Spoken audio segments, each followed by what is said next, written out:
para makarating dito. So mukhang ito na yung nakabakod, naka-ready na. Wala, maabutin ka ng mga nito. Mga 10 to 15 minutes.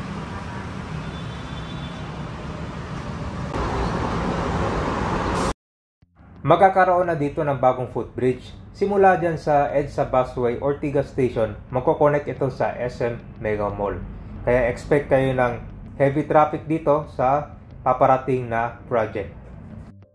So ikutin din natin itong mga dinadaan ng mga commuters araw-araw pagkababa dun sa EDSA Busway Station.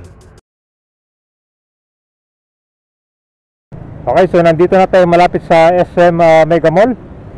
So yung future footbridge kabay na nandito malapit to.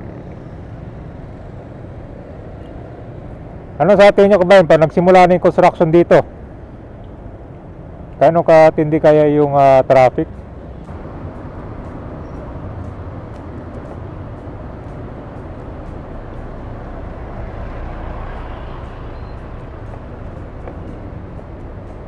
Okay na nga. Wala tinigil dito, puro sasakyan, dami.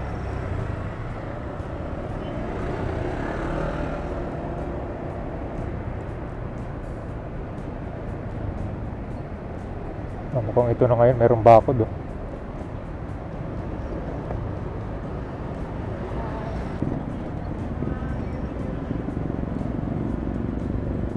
So ito pa yung Ortigas sa Busway Station. Ang layo ng lalakarin nyo. Akit ka pa dyan.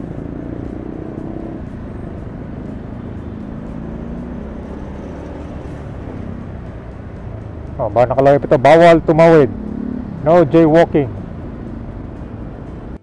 So ito po yung MRT Ortigas station. Alam nyo ba na dito sa ilalim nito kapag dumaan ka, talagang maamoy mo, no? Napistula nga CR. Tapos itong sidewalk na to, nilawakan na siya. Nilipat yung bakal dito kasi dati kung maglalakad ka dyan, halos magpalitan na kayo ng mukha dahil sa sobrang sikip. Kita mo yung station doon ng MRT, doon pa sila baba. So napakalayo to para sa mga daily commuters na nandito, bumababa lagi. Wala dito kabayan, akit na dito hagdan papunta dyan sa MRT para makapunta tayo ng EDSA Busway Station. So papunta pa tayo ng MRT ngayon. Tignan mo kabayan, ito yung nilawakan dati. Dati kung maglalakad dyan, halos magpapalitan na ng mukha. Ngayon nilawakan na siya. So simula doon, pagpasok ng MRT, maglalakad pa tayo. Dito, bababa tayo ulit.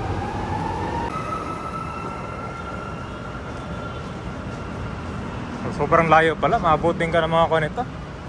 Mga 10 to 15 minutes.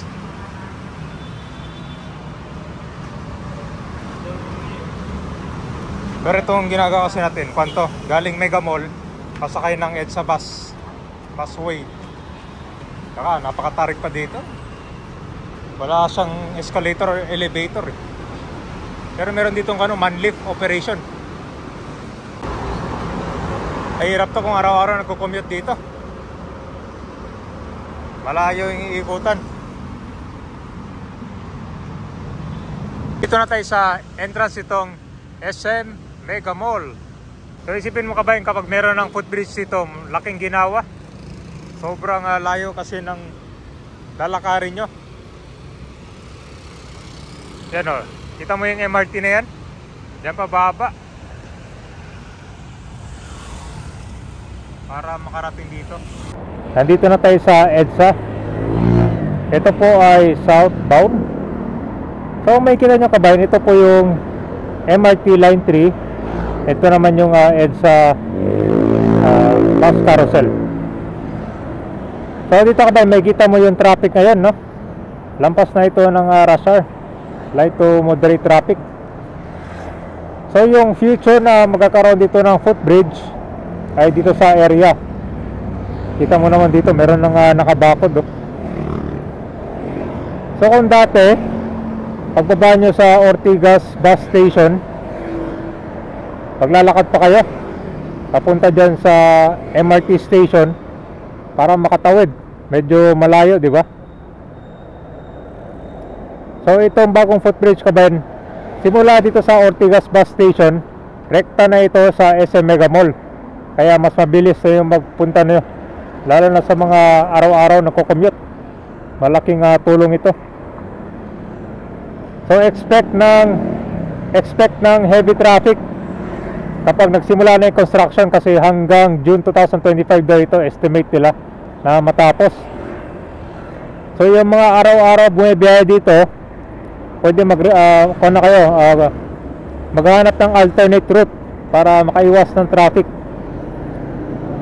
or pwede rin na mag-commute kayo para mas mabilis.